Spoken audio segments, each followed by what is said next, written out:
You know, I said I wouldn't get lost. Yeah, I did.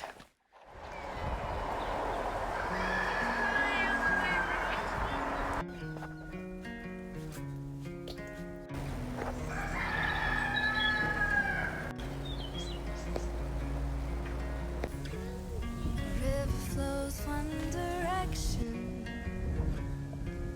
and fishes they follow the flow. What if one tried to mention that there was much more to Hello, explore? you are joining me today from a conifer woodland I've decided to explore near me. I've walked here a bit before, but I want to go a lot further than I ever have before. I haven't really scouted it out on a map because I just find it more fun just to explore and see what happens. I'm sure I won't get lost because it's very local and easy terrain, nothing too bad. The dragonfly heard the message. Darkness was home for the star. It spread its wings to the surface. Bright colors set them apart. So there's one new thing that I'm getting a bit excited about, and it's something I never thought I would ever get excited about. But there you go. Turns out when you actually learn about stuff, everything's really interesting, and that is ferns. Fantastic ferns. And if you see my eyes darting around, it's because I'm trying to look out for them and practice my ID skills. But basically just yesterday I attended a 1 hour Zoom class on Introduction to Ferns by Plant Life, and they are so fascinating. And so as a consequence of that, you're going to have to hear random fern facts throughout this walk, so I'm sorry about that, but hopefully you'll find it a little bit interesting like I do. The first good thing to know about ferns is the family that they fall under in the tree of life. So they come under the cryptogams, which are a group of plants or plant-like species that don't produce seeds or flowers to reproduce. They actually reproduce via spores. And so this includes plant species like the ferns, also non-plant species like alga and fungi and lichen.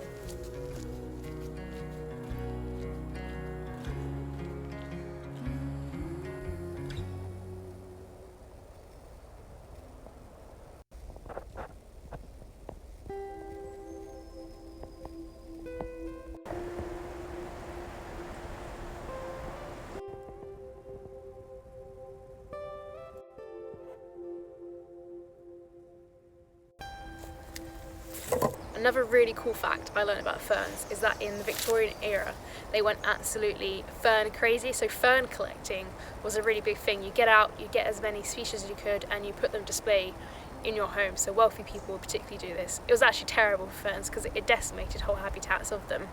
But they were absolutely crazy about them, so much so that it actually made its way into the English language as a word. It's called pterodomania, and so strong did this permeate culture that you can actually still see a sign of it today, and that is on custard creams. Custard creams came in just at the end of the Victorian era, and ferns were so loved by the popular culture that they actually put the round curls that you sometimes get on the end of fern fronds on the packaging. Just thought that was awesome. There's so many little things like that, isn't it? Just dotted throughout a culture that you wouldn't know the origin of, but now you know one of them. So it's ferns being in this family of cryptogams, as I said, that sets them apart because of their spores. And the way you can see their spores is all you have to do is just look on the underside of a fern's fronds and you'll see the sori, which are the structures that contain the spores. There will be different shapes. They can be circular, crescent shaped in some. And within these sori will be a structure called the sporangia, and within this sporangia is where the spores are contained, and it's in springtime that these are released, and that's how they reproduce.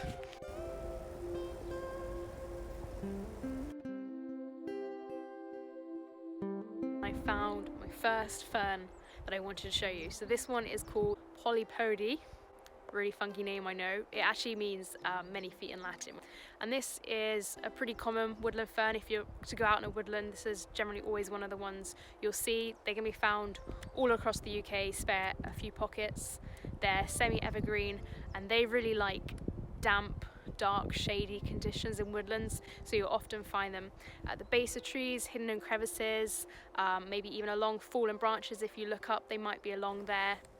The easiest ways to identify a polypody is that it is pinnate, so this means it's divided twice, so once up the middle of the frond and then twice out along the individual leaves, once, twice. They tend to be more matte rather than shiny in appearance. They grow out individually. You can see 1, 2, 3, rather than all coming from the same place. In fact, you'll often see them growing out along fallen horizontal tree trunks in this way as well. And another thing is just the location of them. They like damper, shadier conditions, and this is exactly where this one is to be found. Look at this fungi. Does anyone know what it is? I literally have no fungi ID skills at all.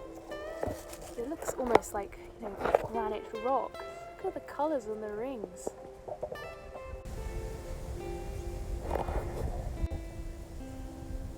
Feels really velvety too.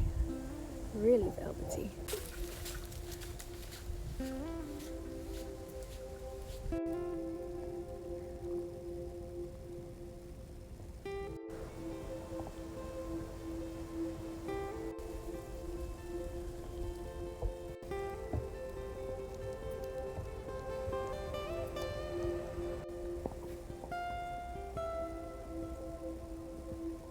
So, according to someone far more knowledgeable on ferns than me, there are 4 main ways, that's free, there are 4 main ways you look to ID a fern.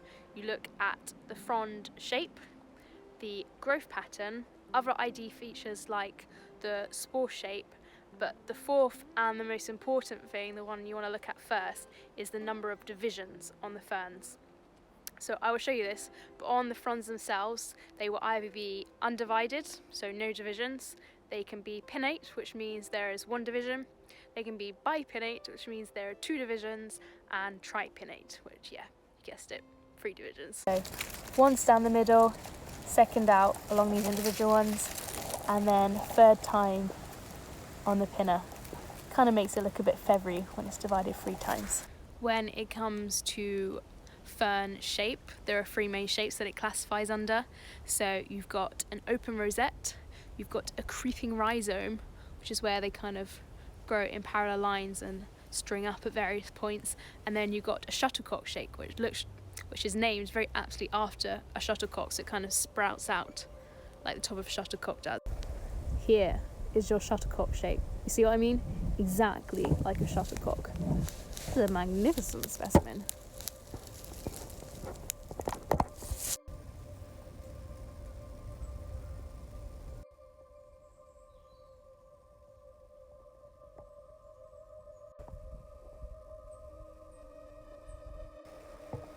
How bulbous this tree is. What a great excuse to use that word.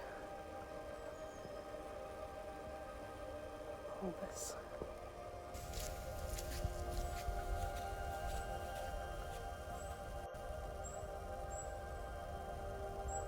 Just entered into a conifer forest.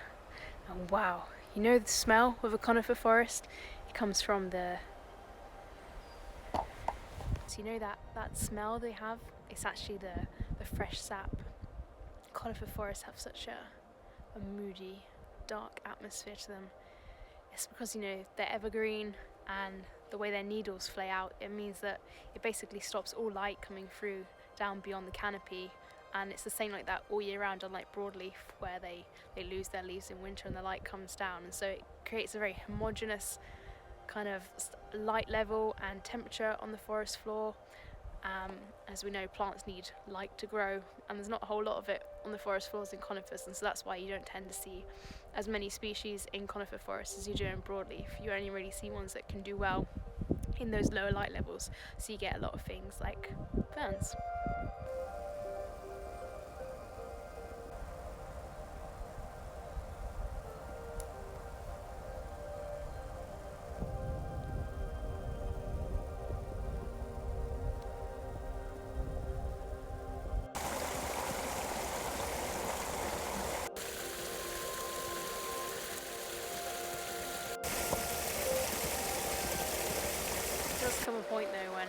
conifer forests get a bit too dark and moody, isn't it? And they just turn into a bit of a horror movie trip. There's something about being in one alone, has you always checking over your shoulder.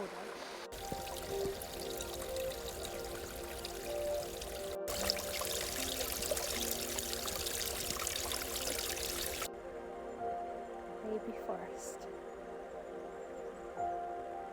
Who's gonna make it up to the light? Have you ever sworn you were like on the right path and then suddenly nothing looks familiar and you're kind of thinking, how the hell did that happen?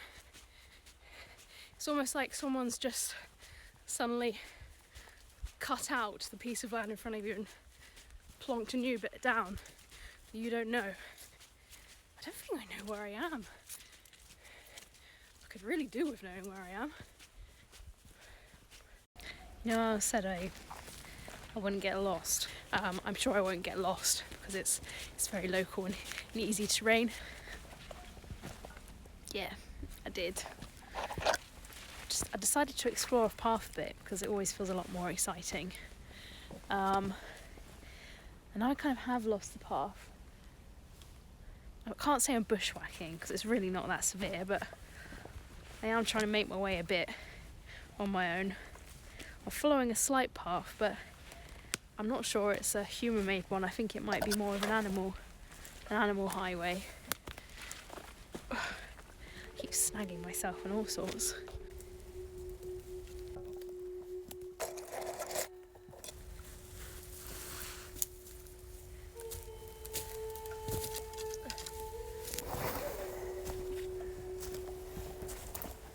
I tell you though, I found the most enchanting place. The ground is absolutely covered in moss and it's just turning to the golden light. It's that time of day and I can hear the bubbling of a stream nearby. The place always seems to feel a bit more special when you feel like you haven't shared it with too many other humans. You feel like you're being really truly immersed in nature and being let into their world.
I've decided my new advice to you is in fact to get lost.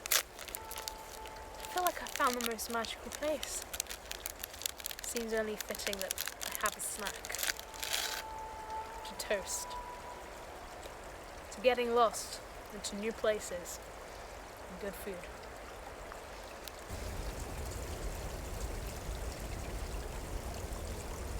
Right, I think I'm gonna leave you now because although I'm still at least an hour from the car, so there's still quite a lot of this walk to go, the light is rapidly fading. I'm still lost off the beaten track in this conifer forest and I probably ought to get back rather quickly before I can no longer see where I'm going. So yes, I shall leave you now. You won't know if I made it out until I suppose the next video.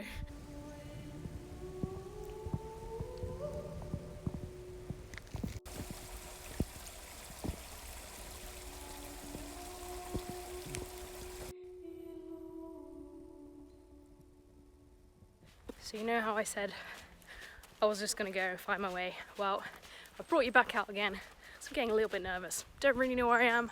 I want some company, so stick around a bit longer.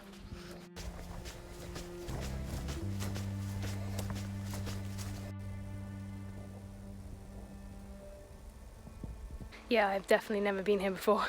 There's no freaking way I've missed a whole lake before. How the hell have I gone so wrong? Following a path I knew, and suddenly it wasn't. I'm so confused.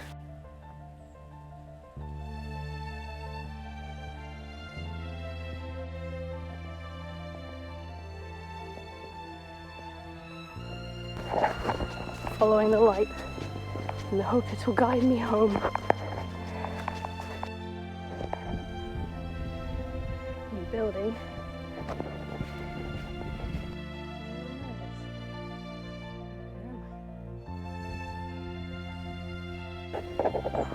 Oh, my lord. And suddenly, she knows where she is. God. You know that moment in like video games where you unlock a new part of the map and like the mist clears on the graphics and suddenly you're like, oh, I know where I am, new area unlocked. Well, that has just happened to me in real life. Suddenly I know where I am. I've just come around the other side and there's a gate with a private land sign. And this occurs right back at the start of the walk, and obviously you always walk past it and carry on down the footpath because it's private land. I've just come off it.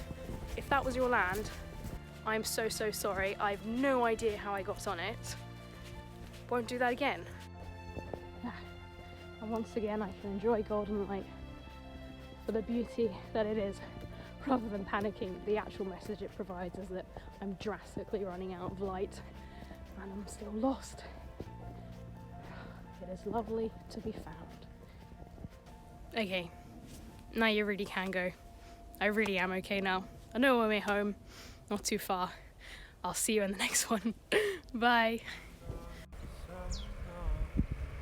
Forgotten what your face looks like, what it feels like.